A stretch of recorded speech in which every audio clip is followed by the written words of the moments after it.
வணக்கம். தேனி வைப்ஸில் இன்றைக்கி பூரி சப்பாத்திக்கு ஏற்ற மாதிரி ஒரு குருமா ரெடி பண்ணலாம். இந்த குருமா செய்கிறதுக்கு சௌசௌ, பட்டாணி, கேரட், வெங்காயம், தக்காளி எடுத்து வச்சுருக்கேன். முதல்ல காய்கறிகளை நல்லா கழுவி கட் பண்ணி எடுத்து வச்சுக்கிடலாம். இனி மசாலா அரைக்க தேவையான பொருட்கள் என்னென்னு பார்க்கலாம். 3 சில் தேங்காய், கொஞ்சமாக புதினா கொத்தமல்லி, 2 டீஸ்பூன் சோம்பு, 1 டேபிள் ஸ்பூன் பொரிகடலை, 3 பச்சை மிளகாய், கொஞ்சமாக பட்டை, 1 கிராம்பு, இது போக 6 முந்திரி பருப்பு எடுத்து வச்சுருக்கேன். எடுத்து வச்சுருக்கிற மசால் பொருள் எல்லாத்தையும் மிக்ஸி ஜாரில் ஆட் பண்ணி அதை நல்லா வலுவலுன்னு அரைச்சி எடுத்துக்கிடலாம்.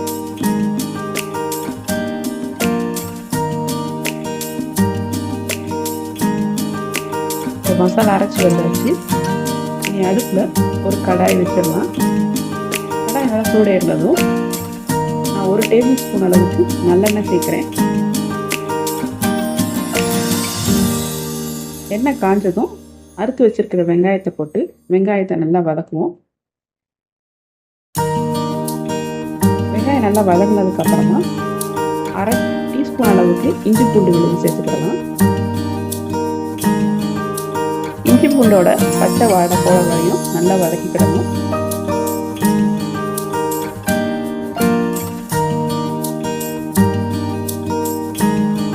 இப்போ நம்ம கொஞ்சமாக கருவேப்பிலை சேர்த்து அதையும் வதக்கி விட்டுருவோம். அரைச்சி வச்சிருக்கிற தக்காளி பழத்தை சேர்த்துக்கலாம். வெங்காயம் தக்காளியும் நல்லா வதங்கட்டும். வெங்காயம் தக்காளி நல்லா வதங்கிடுச்சு. இப்போ எல்லா காய்கறிகளையும் நம்ம ஆட் பண்ணிடலாம். முதல்ல சௌசௌ ஆட் பண்ணுறேன். அதுக்கப்புறமா பட்டாணி, அதுக்கப்புறமா கேரட். காய்கறி நல்லா ஒன்று வதக்கி விட்டுக்கலாம். கேரட்டும் சௌசௌவும் கொஞ்சம் இனிப்பு சுவை கொடுக்கும். அதனால் நம்ம காரத்துக்கு வெறும் பச்சை மிளகாய், இஞ்சி பூண்டு தான் சேர்க்குறோம். காரத்துக்கு ஏற்ப நீங்கள் பச்சை மிளகாய் கூட்டி குறைச்சி சேர்த்துக்கோங்க. காய்கறி வதங்கிறதுக்கு கொஞ்சமாக உப்பு சேர்க்குறேன்.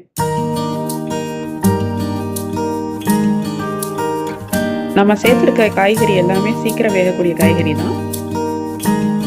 அதனால் கொஞ்சமாக தண்ணி ஊற்றி மூடி வச்சு ஒரு 2 நிமிஷம் வேக விட போகிறேன். காய்கறிகள் நல்லா சாஃப்டாக ஆனோடனே நம்ம மசாலா சேர்த்துக்கலாம். சௌசௌ, கேரட், பட்டாணி எல்லாமே சாஃப்ட் ஆயிடுச்சு. இனி நான் அரைச்சி வச்சிருக்கிற மசாலா இதில் சேர்க்க போகிறேன்.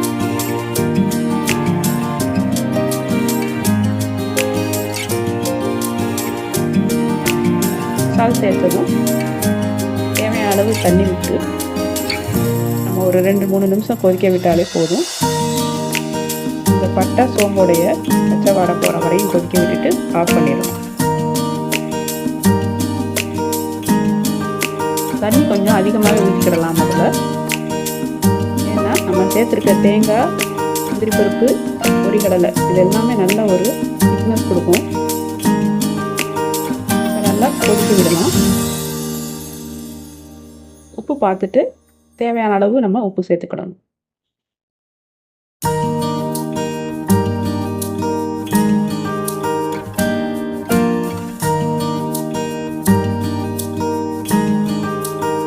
குருமா நல்லா கொதிச்சு இப்போ நமக்கு தேவையான கன்சிஸ்டன்சியில் கிடச்சிருச்சு.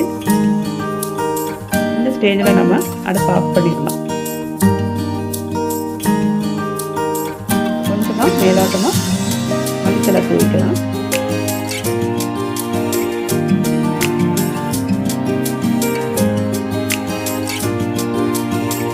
குருமா ரெடி.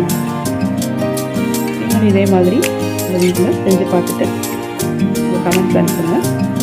இந்த வீடியோ பிடிச்சிருங்க லைக் பண்ணுங்கள், சேனலுக்கு சப்ஸ்கிரைப் பண்ணுங்கள், மறக்காமல் வீடியோவை ஷேர் பண்ணுங்கள்.